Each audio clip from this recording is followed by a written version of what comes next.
So instead of you telling yourself no, what you can do is employ a technique like this 10-minute rule. 10 minutes of doing what psychologists call surfing the urge.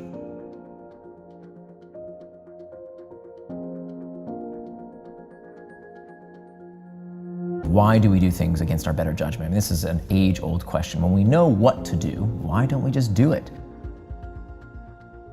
And particularly in today's age where we have the world's information at our fingertips, we don't have the excuse of not knowing what to do anymore.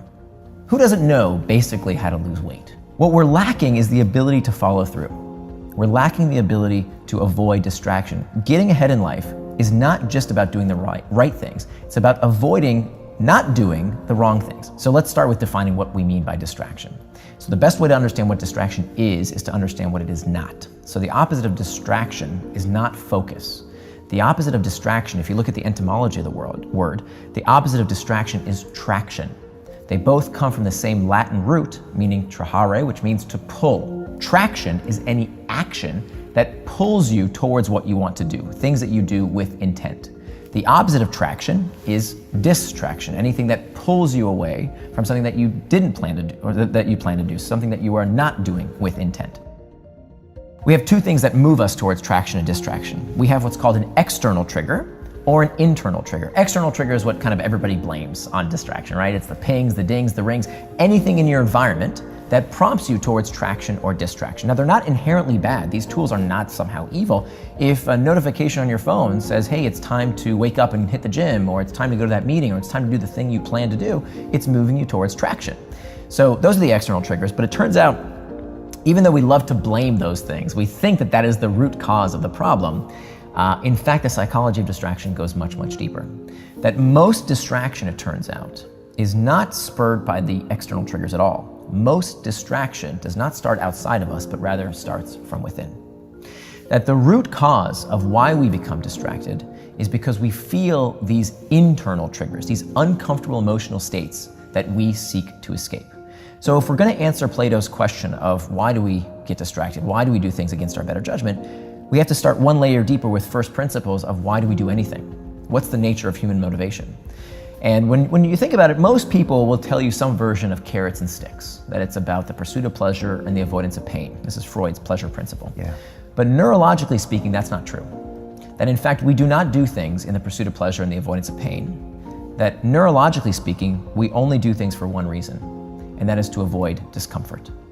Physiologically, we know this is true. If you go outside and it's cold, that's not comfortable, what do? You put on a coat. And when you go back inside, now it's too hot, that's not comfortable, you take it off.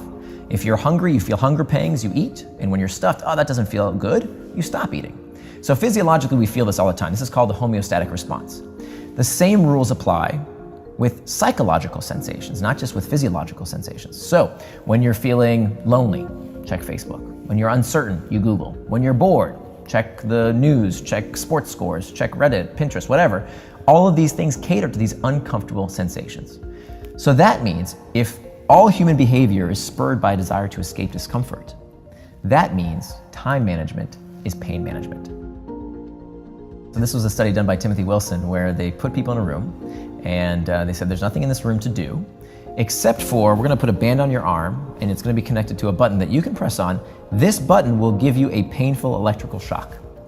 Something like 60% of men and about 20% of women administer the shock. That we are so uncomfortable doing nothing that we just want to feel something. We need some kind of sensation. This is by design. We have this instinct of feeling bored to prod us to go do something, to go search, to find better resources, to improve our lot in life. And that's not necessarily a bad thing. We form these habits by by learning what provides relief. I mean, if there's one thing that our brain is incredibly good at is pattern matching. So if the brain feels discomfort and then finds something that can relieve that discomfort, that's what it forms the habit around.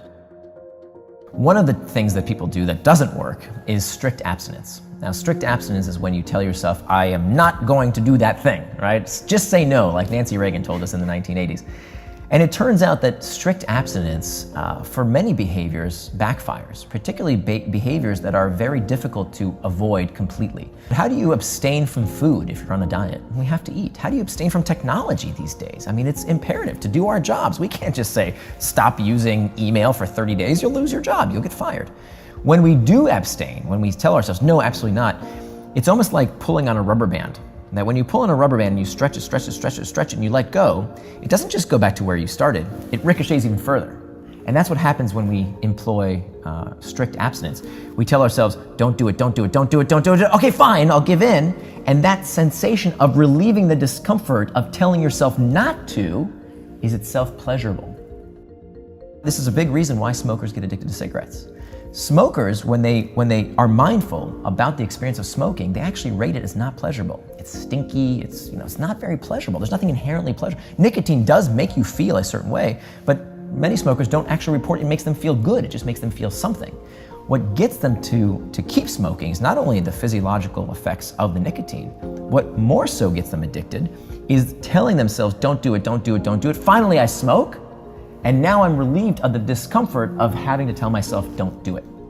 So strict abstinence oftentimes backfires because when we finally do give in, we are wiring our neural circuitry to expect, when I feel the discomfort of not wanting something, giving in makes it feel so pleasurable, not because the behavior itself is pleasurable, but because it relieves us of the discomfort of telling ourselves no. So instead of you telling yourself no, what you can do is employ a technique like this 10-minute rule, where here's how it works. You tell yourself that you can give in to any distraction, whether that distraction is checking email when you want to work on a big project, whether that you're tempted to Google something or eat that piece of chocolate cake you don't want to have.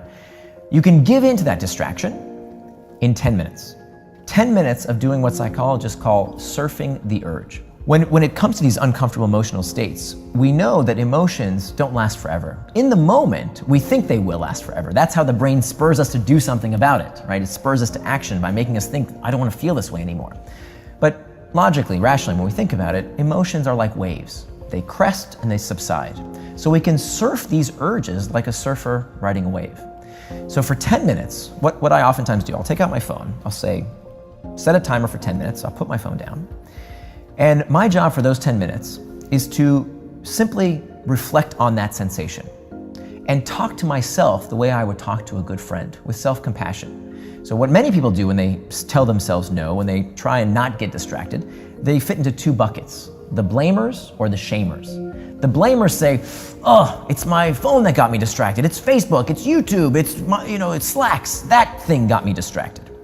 The shamers, this is the category I used to fall into, say there's something wrong with me. Maybe I'm not cut out for this job. I'm lazy. I have a short attention span. There's something wrong with me, right? And we shame ourselves. And of course, that's not helpful either, because where does this shame spiral lead?